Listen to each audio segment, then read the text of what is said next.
जी नगरसेवक कार्यकर्ते हे एक प्रकारे भाजपमध्ये आणण्याचा प्रयत्न केला जातो किंवा त्यांना आणलं गेलं.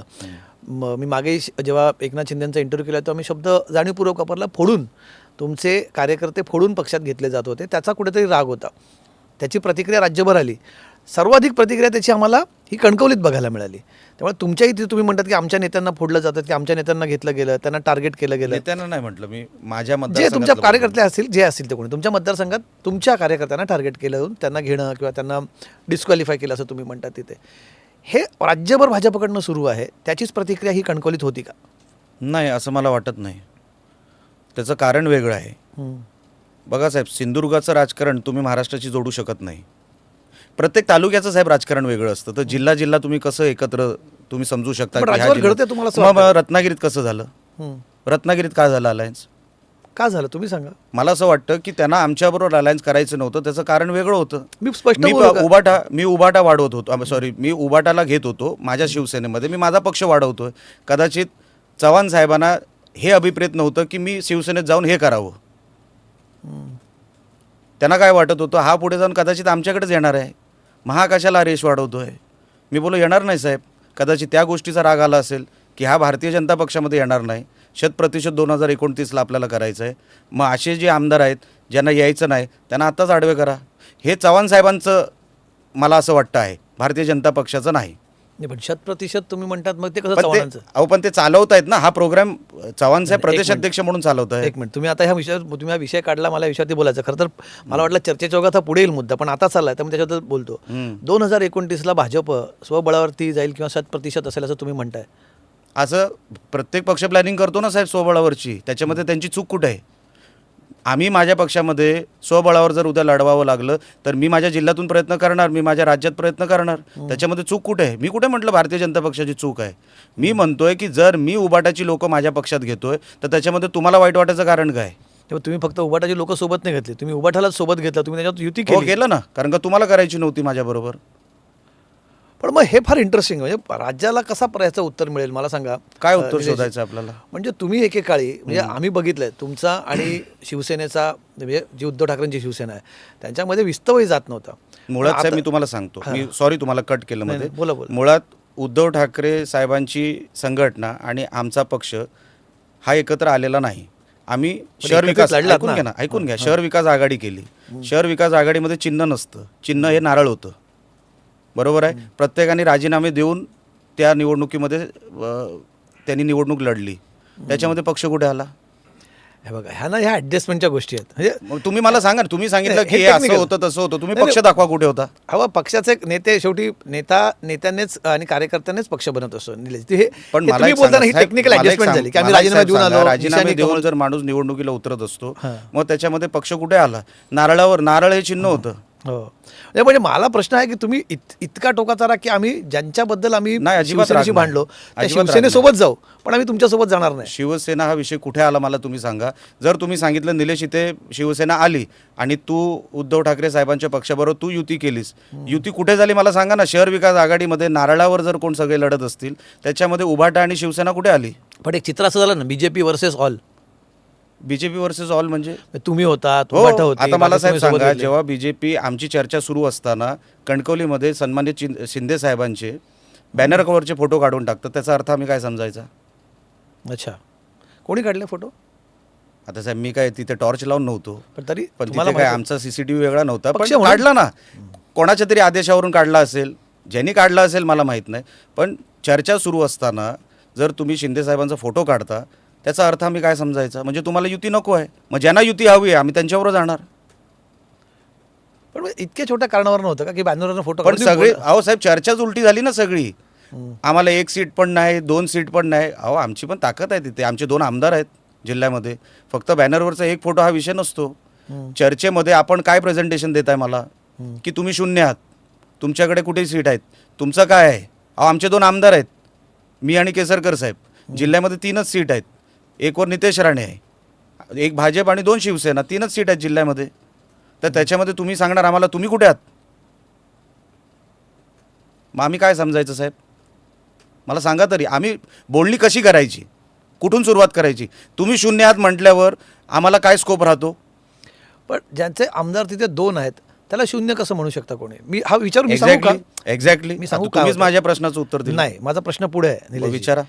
तुम्ही भाजपच्या मदतीने लढलात, तुम्ही आमच्यामुळे निवडून आलात, हा त्याच्यामध्ये दरपोक्ती किंवा हा त्याच्यामागे ही भावना आहे का की तुम्ही आमच्यामुळे तिथे आहात, आमच्यामुळे निवडून आलात म्हणून तुम्ही शून्य आहात? असं सांगायला पाहिजे ना त्यांनी. त्या असं मला भावनेतून सांगायला आलंय पाहिजे. त्या भावनेतून हे आलंय का काय की तुम्ही शून्य आहात तिथे, तुम्ही आहात, तुमचे आमदार निवडून आलात आमच्यामुळे? मग आता तुम्ही मला शून्य समजता ना, तर मग मी माझी ताकद तर दाखवणार ना साहेब. हम्म. माझी ताकद दाखवणार. हम्म. मी पण साहेब काय कमी नाही आहे कोणापेक्षा. मी असं का समजू मी त्यांच्यापेक्षा कमी आहे? हम्म. साहेब मी राणे साहेबांबरोबर 1990 पासून 95 पासून त्यांच्याबरोबर महाराष्ट्र बघितलेला माणूस आहे. मी कधी पुढे पुढे करत नाही, लो प्रोफाईल राहणारा माणूस आहे.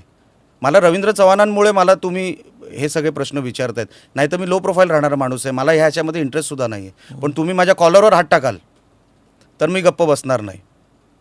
तुम्ही माझ्या नको त्या विषयांमध्ये माझी कळ काढाल तर मी गप्प बसणार नाही. आणि माझा हा राग पण नाही आहे रवींद्र चव्हाण साहेबांवर. त्यांच्या विचारामध्ये शिवसेना इकडे आपल्या खाली राहिली पाहिजे किंवा आपल्यापेक्षा सेकंड नंबर किंवा थर्ड नंबरवर राहिली पाहिजे, हा त्यांचा विचार असू शकतो. मला माहीत नाही ते खरं खोटं आहे की नाही. मला जे दिसलं, मला जे वाटलं की चव्हाण साहेब आपल्याला कमी लेखतायत, आपल्याला मान सन्मान देत नाही आहे, इन्सल्ट करतायत, नको त्या लोकांना बोलणी करायला पाठवत आहेत. आम्ही कशाला बसू नको त्या लोकांबरोबर बोलणी करायला? तुम्ही आम्हाला सांगितलं पाहिजे, निलेश मी एवढ्याच सीट लढवणार, एवढ्याच सीट तुम्हाला देणार. मी तुम्हाला डोळे झाकून सांगतो, मी त्यांना जे त्यांचा प्रस्ताव असता मी स्वीकारला असता. माझ्या मोठ्या बंधूप्रमाणे आहेत ते, त्यांचा अधिकार आहे. माझ्या निवडणुकीला त्यांनी पण मोलाचं योगदान दिलेलं आहे. पण निलेश राणे त्यांच्यामुळे जिंकला हे खरं नाही. पण मग त्यांनी समजा कोणाला भेटायला पाठवलं असतं, बोलायला पाठवलं असतं तर मग हे सगळं झालंच नसतं का? अहो एकदा फोन उचलून सांगायला पाहिजे होता, निलेश डोंबिवलीला ये. बरं, गेलो असतो. फोनवर पण बोलणं नाही झालं? अजिबात नाही. मी केला होता फोन त्यांच्या पीएला. मग? लक्ष्मीपूजन मला आठवतं, दिवाळीच्या दिवशी लक्ष्मीपूजनचा दिवस होता. मी फोन केला त्यांच्या पीएला, मी म्हटलं साहेबांना भेटायचं, फक्त सदिच्छा भेट.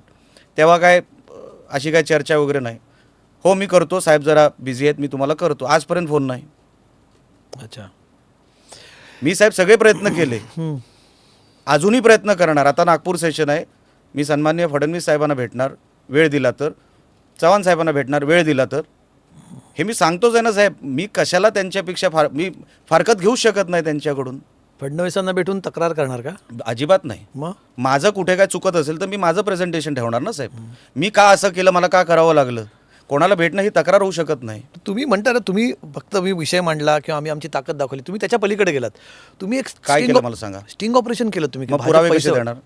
भाजप पैसे वाटते असा तुम्ही एक आरोप हो, केला. कारण का वाटतच होतं.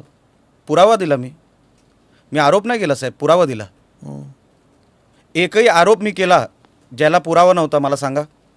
मी वोटर लिस्टचा पुरावा दिला, मी तुमच्या ओबीसी डुप्लिकेट सर्टिफिकेटचा पुरावा दिला, हम्म. बॅग पकडून दिल्या, शेवटच्या दिवशी गाडी पकडून दिली, पुरावा दिला. नुसता आरोप कुठे गेला? आता हे पैसे जर वाटले जात होते हम्म. तर हे पैसे कोणीतरी कुठून तरी येतील ना, स्थानिक उमेदवारांकडे. जेव्हा यांची सभा झाली पक्षाकडे. मालवणमध्ये चव्हाण साहेबांची, त्याच्यानंतर जोर वाढला. तोच आरोप मी टीव्हीवर केला तुमच्या हो, समोर. बिलकुल. हो, म्हणजे रवींद्र चव्हाण पैसे वाटप करत होते, त्यांच्या माध्यमातून होत होतं असं मला वाटलं. मी ते टीव्हीवर बोललो तुमच्या समोर. फार गंभीर आरोप करताय तुम्ही.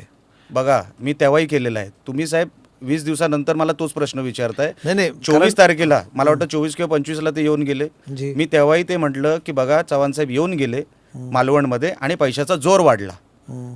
मला जो रेट कळला, जो काय चालू होता त्यांच्या कार्य. आता आमचे शहर किती आहे साहेब? 15,000 वोटिंगचं शहर आहे ते. हम्म. किती शहर आहे ते? 2-3 गल्ल्यांमध्ये शहर संपणार. हम्म. अर्ध्या तासात तुमचं शहर फिरून होईल गाडीमध्ये. हम्म. बाजूच्या दरवाज्यात काय झालं तर तुम्हाला कळणार नाही. हम्म. तर मला ते कळलं. मी बोललो की मला ही पद्धत बरोबर नाही. हम्म. आणि चव्हाण साहेब आल्यानंतरच ही पद्धत का वेगाने वाढते. आणि म्हणून मी ती गाडी, अच्छा ज्याच्या घरात मी पैसे पकडले गेले, म्हणजे सॉरी ज्याच्या घरात मी पैसे पकडले, पोलिसांना दाखवले, त्यांच्या घरात कोणाचे फोटो होते? चव्हाण साहेबांचे. हम्म. मी त्या लाईव्हमध्ये जेव्हा मी कॅमेरा फिरवला, कोणाचा फोटो होता? एकमेव नेत्याचा फोटो होता, चव्हाण साहेबांचा. हम्म. जी गाडी मी पकडली गेली त्याच्यामध्ये स्कार्फ कुठल्या पक्षाचा होता? तो कार्यकर्ता कोणाचा होता? हम्म. एकही आरोप मी साहेब असाच बेछूट केला असं तुम्ही मला दाखवा. मी पुरावा दाखवला आणि सांगितलं आणि विचारलं हे कोणी केलं सांगा. पण तुमच्या या त्या स्टिंग ऑपरेशनमुळे राज्यभर चर्चा त्याची होते आणि तिथली स्थानिक, तो मुद्दा स्थानिक न राहता तो राज्य पातळीवरती बघितला होता की भाजप पैसे वाटून निवडणुका मग मी जिंकत आहे. साहेब निवडणुका कशा लढवाव्या? माझं सोडून द्या साहेब, एक गरीब माणूस इंडिपेंडंट उभा राहतो तो माणूस.